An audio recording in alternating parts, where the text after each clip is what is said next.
ತೀರಕ್ಕೆ ನಿನ್ನನು ಯಾವ ಬೃಂದಾವನವು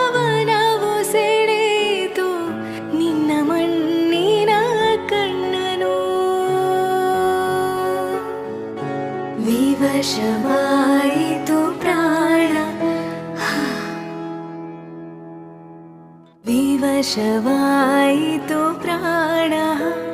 ಪರವಶವು ನಿನ್ನೆ ಚೇತನ ವಿವಶವಾಯಿತು ಪ್ರಾಣ ಪರವಶವು ನಿನ್ನೆ ಚೇತನ